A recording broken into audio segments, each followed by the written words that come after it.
ಹೇಳಿದೆ ಫಸ್ಟ್ ದಿನ ಹೋಗಿ ಅಂತ, ನಾಳೆ ಹೋಗ್ತೀವಿ ಅಂದರು. ಎರಡನೇ ದಿನ ಹೇಳಿದೆ, ಮೂರನೇ ದಿನ, ಮೂರನೇ ದಿನ ಏನೆಲ್ಲ ಕ್ಯೂ, ಹಣ ಸ್ಲ್ಯಾಟ್ ಕೊಡೋಣ ಅಂದ್ರೆ ಅವನ ಹತ್ರ ಪೆಟ್ರೋಲ್ ಖಾಲಿ. ಅದಕ್ಕೆ ಕಾರಣಕರ್ತರಾದವರ ನಮ್ಮ ರವಿಕುಮಾರ್ ಅವರು, ನಮ್ಮ ಬಸರಾಳ್ ಅವರು, ಆದರೆ ಮೈಸೂರು ವಿಮಾನ ನಿಲ್ದಾಣ ಪ್ರಾಧಿಕಾರದ ಡೈರೆಕ್ಟರ್ ರವಿ ಅವರೇ, ನಮ್ಮ ಗ್ಯಾರಂಟಿ ಸಮಿತಿಯ ಉಪಾಧ್ಯಕ್ಷರು ಹಿರಿಯಣ್ಣ ಸ್ಟಾರ್ ಚಂದ್ರ ಅವರೇ, ನಮ್ಮ MP ಕ್ಯಾಂಡಿಡೇಟ್ ಆಗಿದ್ರು, 5.5 ಲಕ್ಷ ಓಟೆಲ್ಲ ನೀವೆಲ್ಲ ಕೊಟ್ಟಿದ್ರಿ. ಸ್ಟಾರ್ ಚಂದ್ರ ಅವರು ಇದ್ದಾರೆ, ಅವ್ರಿಗೂ ಸ್ವಾಗತನ ಬಯಸ್ತೀನಿ. ಸರ್ಕಾರಿ ನೌಕರರ ಸಂಘದ ಅಧ್ಯಕ್ಷರಾದಂಥ ನಾಗೇಶ್ ಅವರೇ, ನಮ್ಮ ಸಿನಿಮಾ ನಟರಾದಂಥ ಲೋಕೇಶ್ ಅವರೇ, ನನ್ನ ಮಿತ್ರರಾದ ನಾಗೇಶ್ ಅವರೇ, ಈ ಕಾರ್ಯಕ್ರಮನ ಹಗಲಿರುಳು ನನ್ನ ಜೊತೆ ಕೈ ಜೋಡಿಸಿ ನಿಮಗೆ ಯಶಸ್ವಿ ಆಗಬೇಕು ಅಂತೇಳಿ ಕಾಲಕ್ಕೆ ನಮ್ಮ ಜೊತೆ ದುಡ್ದಂಥ ಜನಪ್ರಿಯ ದಕ್ಷ ಅಧಿಕಾರಿಯಾದಂಥ DC ಅವರಂಥ ಕುಮಾರ್ ಅವರೇ, ನೀವೆಲ್ಲ ಫ್ಯಾನ್ ಆಗಿರುವಂಥ SP ಆದಂಥ ಅವರು ಮಂಡ್ಯದವರು, ನಮ್ಮ ಶೋಭಾ ರಾಣಿ ಅವರೇ, ನಿಮ್ಮೂರಿನ ಸೊಸೆ ದಕ್ಷ ಅಧಿಕಾರಿ CO ಆದಂಥ ನಂದಿನಿ ಅವರೇ, ಈ ವೇದಿಕೆ ಮೇಲಿರುವಂಥ ಎಲ್ಲ ಗಣ್ಯರೇ, ತಾಯಂದ್ರೆ, 2 ದಿನಗಳ ಕಾಲ ಈ ಬೂದ್ನೂರು ಉತ್ಸವ ಇವತ್ತಿಗೆ ಕೊನೆಗೊಳ್ಳುತ್ತದೆ. ಇದು ಕೊನೆಯಲ್ಲ, ಆರಂಭ. ಯಾವತ್ತು ಯಾವ ಕಾರ್ಯಕ್ರಮ ಕೂಡ ಯಾವ ವ್ಯಕ್ತಿ ಯಾವ ಜಾಗದಿಂದ ಕೊನೆ ಆಗಬಾರ್ದು, ಅದು ಎಲ್ಲಿ ಹುಟ್ಟುತ್ತೋ ಅಲ್ಲೇ ಆರಂಭ ಆಗಬೇಕು. ಇದು ಬೂದ್ನೂರು ಉತ್ಸವ ಇವತ್ತಿನಿಂದ ಆರಂಭ ಆಗ್ತದೆ. 2000 ವರ್ಷಗಳ ಇತಿಹಾಸ ಇರುವಂಥ ಈ ಬೂದ್ನೂರಿನಲ್ಲಿ ಒಂದು ಶಕ್ತಿ ಇದೆ ಅನ್ನೋದಕ್ಕೆ ನಿನ್ನೆ ಒಂದು ಉತ್ತಮ ಉದಾಹರಣೆ. ಮಂಡ್ಯದಲ್ಲೆಲ್ಲ ಮಳೆ, ಆದರೆ ಬೂದ್ನೂರಿನಲ್ಲಿ ಮಳೆ ಇಲ್ಲ. ಅಮರಾವತಿಯಿಂದ ಫೋನು, ಮಳೆ ನಿಮ್ಮೂರಲ್ಲಿ ಮಳೆ, ಇಲ್ಲಿ ಮಳೆ ಇಲ್ವ ಅಂತ. ಇದು ಈ ಊರಿನ ಶಕ್ತಿ. ಅದಕ್ಕೆ ಮೂಲ ಕಾರಣರು ಅನಂತ ಪದ್ಮನಾಭ ಮತ್ತು ಕಾಶಿ ವಿಶ್ವನಾಥ. ಇದನ್ನು ರವಿಕುಮಾರ್ ಆಗಲಿ ಸರ್ಕಾರ ಆಗಲಿ ಅಧಿಕಾರಿಗಳೆಲ್ಲ ಮಾಡ್ತಾ ಇರೋದು ಆ ದೇವರು. ಯಾಕಂದರೆ ಉತ್ಸವ ಜಿಲ್ಲಾ ಕೇಂದ್ರಗಳಲ್ಲಿ ಇಲ್ಲ ತಾಲೂಕು ಕೇಂದ್ರಗಳಲ್ಲಾಗುತ್ತೆ. ಹಳ್ಳಿಗಳಲ್ಲಿ ಮಾಡಬೇಕಾದ್ರೆ ನಾನಾ ಸಮಸ್ಯೆಗಳಿರುತ್ತೆ, ನಾನಾ ಪೈಪೋಟಿಗಳಿರುತ್ತೆ, ನಾನಾ ಗೊಂದಲಗಳಿರುತ್ತೆ. ಇಂಥ ಕಡೆ ಹಳ್ಳಿಯಲ್ಲಿ ಒಂದು ದೊಡ್ಡ ಉತ್ಸವವನ್ನು ಮಾಡಿ 25,000 ಜನಗಳನ್ನು ಸೇರಿಸೋದು ಅದು ಸಾಮಾನ್ಯ ಸಂಗತಿ ಅಲ್ಲ. ಅದು ದೇವರ ಶಕ್ತಿ ಇದ್ರೆ ಮಾತ್ರ ಆಗ್ತದೆ.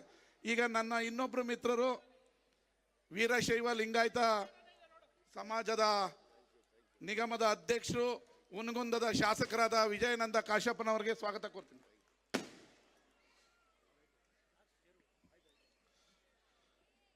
ಇವತ್ತು ಈ ಬೂದ್ನೂರು ಉತ್ಸವ ಹಲವಾರು ವಿಶೇಷಗಳಿಗೆ ಕಾರಣ ಆಗಿದೆ. ಕಳೆದ 1 ವಾರದಿಂದ 10,000 ಮಹಿಳೆಯರು ರಂಗೋಲೆ ಬಿಟ್ಟಿದ್ದೀರಾ, 5,000 ವಿದ್ಯಾರ್ಥಿಗಳು ಚಿತ್ರಕಲೆಯನ್ನು ಬರೆದಿದ್ದೀರಾ. ಇವತ್ತು ಮಂಡ್ಯವನ್ನು ಹೊಸ ಮಂಡ್ಯ ಮಾಡಬೇಕು ಅಂತೇಳಿ ಹಲವು ಯೋಜನೆಗಳನ್ನು ಇಟ್ಕೊಂಡಿದ್ದೀವಿ. ಬಸರಾಳು ಭಾಗ ಇವತ್ತಿಗೂ ಕೂಡ ನೀರನ್ನು ಕಾಣದೇ ಇರೋಂಥ ಬರನಾಡಾಗಿದೆ. ಅದಕ್ಕೆ 1,200 ಕೋಟಿ ರೂಪಾಯಿ ಯೋಜನೆಯನ್ನು ತಯಾರು ಮಾಡಿದ್ದೀವಿ. ಕಾವೇರಿ ನೀರನ್ನು ತಂದು ಇಡೀ ಬಸರಾಳನ್ನು ನೀರಾವರಿಯನ್ನಾಗಿ ಮಾಡೋದಕ್ಕೆ ಯೋಜನೆಯ ಸಿದ್ಧ ಆಗಿದೆ. ಮುಂದಿನ 6 ತಿಂಗಳಲ್ಲಿ ಆ ಯೋಜನೆಯನ್ನು ಕಾರ್ಯಗತವನ್ನು ಮಾಡಿ ಇಡೀ ಬಸರಾಳನ್ನು ನೀರಾವರಿಯನ್ನಾಗಿ ಮಾಡುವಂಥ ಸಂಕಲ್ಪವನ್ನು ಇಟ್ಟಿದ್ದೀವಿ. ಅದೇ ರೀತಿ ಮಂಡ್ಯ ನಗರ ದೊಡ್ಡ ಹಳ್ಳಿಯಾಗಿತ್ತು, ಅದಕ್ಕೊಂದು ರೂಪ ಕೊಡೋದಕ್ಕೋಸ್ಕರ 4 ಸರ್ಕಲ್ಗಳನ್ನು ವಿದೇಶಿ ಮಾದರಿಯಲ್ಲಿ ಇನ್ನು ಕೇವಲ 6 ತಿಂಗಳಲ್ಲಿ ಅದನ್ನು ಅಭಿವೃದ್ಧಿ ಮಾಡಿ ಮಂಡ್ಯಕ್ಕೆ ರಿಂಗ್ ರೋಡನ್ನು ಈ ಬೂದ್ನೂರಿಂದ ಆರಂಭ ಆಗಿ ಇಂಡವಾಳವರೆಗೂ ಮಾಡೋದಕ್ಕೆ 350 ಕೋಟಿ ರೂಪಾಯಿ ಕೇಂದ್ರ ಮತ್ತು ರಾಜ್ಯ ಸರ್ಕಾರದ ಯೋಜನೆ ಸಿದ್ಧವಾಗಿದೆ. ಮಂಡ್ಯದ ರಿಂಗ್ ರೋಡ್ ಆರಂಭ ಆಗುತ್ತೆ. ಯುವಕರಿಗೆ ಹೊಸ ಕ್ರೀಡಾಂಗಣವನ್ನು ನಿರ್ಮಾಣ ಮಾಡೋದಕ್ಕೆ 6 ಕೋಟಿ ರೂಪಾಯಿಯನ್ನು ಈಗಾಗಲೇ ಬಿಡುಗಡೆ ಮಾಡಿದ್ದೀವಿ. ಅಂತಾರಾಷ್ಟ್ರೀಯ ಮಟ್ಟದ ನಾನಾ ಕ್ರೀಡೆಯನ್ನು ಆಡುವಂಥ ಕ್ರೀಡಾಂಗಣವನ್ನು ಕೇವಲ ಇನ್ನು 6 ತಿಂಗಳಲ್ಲಿ ನಿಮಗೆ ನಿರ್ಮಾಣ ಮಾಡಿಕೊಡ್ತೀವಿ. ಒಕ್ಕಲಿಗರೇ ಅತಿ ಹೆಚ್ಚು ಜನ ಇರುವಂಥ ಕಡೆ ಕೆಂಪೇಗೌಡ ಸ್ಟ್ಯಾಚ್ಯೂವನ್ನು ನಿರ್ಮಾಣ ಮಾಡಬೇಕು ಅನ್ನೋ ಬೇಡಿಕೆಯನ್ನು ಸಂಜಯ್ ವೃತ್ತದಲ್ಲಿ ಅತಿ ಶೀಘ್ರದಲ್ಲಿ ಅದಕ್ಕೆ ಶಿಲಾನ್ಯಾಸವನ್ನು ಹಾಕಿ ಕೆಂಪೇಗೌಡರ ಪ್ರತಿಮೆಯನ್ನು ನಿರ್ಮಾಣ ಮಾಡ್ತೀವಿ. ಅದೇ ರೀತಿ ಕೆರಗೋಡಿನ ಪಂಚಲಿಂಗೇಶ್ವರ ದೇವಸ್ಥಾನವನ್ನು 10 ಕೋಟಿ ರೂಪಾಯಿಯನ್ನು ಈಗಾಗಲೇ ಬಿಡುಗಡೆ ಮಾಡಿದ್ದೀವಿ.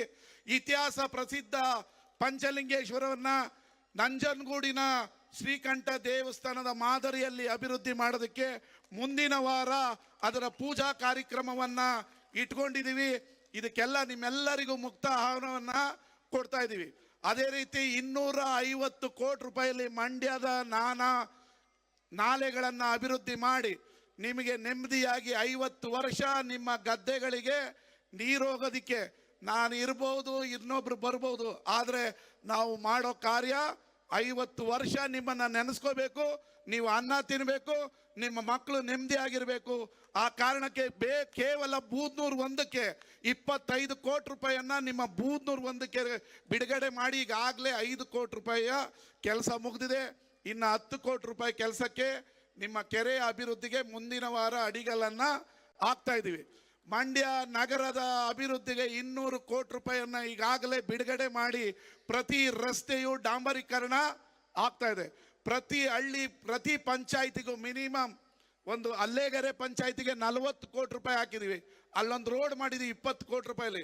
ವಿದೇಶಿ ಮಾದರಿ ಅಂತ ಕೆಲವರು ವಿಡಿಯೋ ಮಾಡಿ ಇದು ಮಂಡ್ಯನ ಫಾರಿನ್ ಅಂತ ಕೇಳ್ತಾರೆ. ಇದು ಕೇವಲ 2.5 ವರ್ಷದಲ್ಲಿ ಮುಖ್ಯಮಂತ್ರಿಗಳಾದ ಸಿದ್ದರಾಮಯ್ಯನವರು, ಉಪಮುಖ್ಯಮಂತ್ರಿಗಳಾದ DK ಶಿವಕುಮಾರ್ ಅವರ ಬೆಂಬಲದಿಂದಾಗಿ ಇಷ್ಟೆಲ್ಲ ಕಾರ್ಯ ಆಗಿದೆ. ಇನ್ನು 2.5 ವರ್ಷದಲ್ಲಿ ಸುವರ್ಣ ಮಂಡ್ಯವನ್ನ ನೋಡೋಣ ಅಂತ ಹೇಳಿ ನಿಮಗೆ ಮತ್ತೊಮ್ಮೆ ಈ ಉತ್ಸವ ಇವತ್ತಿನಿಂದ ಮತ್ತೆ ಆರಂಭ ಆಗ್ತಾ ಇದೆ. ಮುಂದಿನ ವರ್ಷ ಇನ್ನೂ ಅದ್ದೂರಿಯಾಗಿ ಬೂದ್ನೂರು ಉತ್ಸವನ ಮಾಡೋಣ. ಈ ಕಾರ್ಯಕ್ರಮಕ್ಕೆ ಹಲವಾರು ಜನ, ಈ ಊರಿನ ಒಬ್ಬೊಬ್ಬರೇ ಹೆಸರು ಹೇಳಕ್ ಹೋದ್ರೆ ಬಹಳ ಟೈಮ್ ಆಗುತ್ತೆ. ಹಲವಾರು ಮುಖಂಡರುಗಳು, ಬೂದ್ನೂರು, ಹೊಸ ಬೂದ್ನೂರು, ಹಳೆ ಬೂದ್ನೂರು ಮುಖಂಡರುಗಳು ಕಳೆದ 1 ತಿಂಗಳಿಂದ ನನ್ನ ಜೊತೆ ದುಡಿದಿದ್ದಾರೆ. ಈ ವಿವೆಂಟನ ಧ್ರುವ 2 ದಿನಗಳಿಂದ ಮಾಡಿದ್ದಾರೆ. ನಿಮ್ಮೂರಿನಿಂದ ವಿಶ್ವ ಮಟ್ಟದವರೆಗೆ ರಾಜಕೀಯ, ಸಿನಿಮಾ, ಸ್ಪೋರ್ಟ್ಸ್ ಯಾವ ಸುದ್ದಿಯೂ ಮಿಸ್ ಆಗಲ್ಲ. ಬರೀ ಸುದ್ದಿಯಷ್ಟೇ ಅಲ್ಲ, ಜೊತೆಯಲ್ಲೇ ಇರುತ್ತೆ ವಿಶ್ಲೇಷಣೆ. ಗ್ಯಾರಂಟಿ ನ್ಯೂಸ್ ನ ಸಬ್ಸ್ಕ್ರೈಬ್ ಮಾಡಿ, ಫಾಲೋ ಮಾಡಿ, ಕ್ಷಣ ಕ್ಷಣದ ಅಪ್ಡೇಟ್ಸ್ ಪಡೆಯಿರಿ.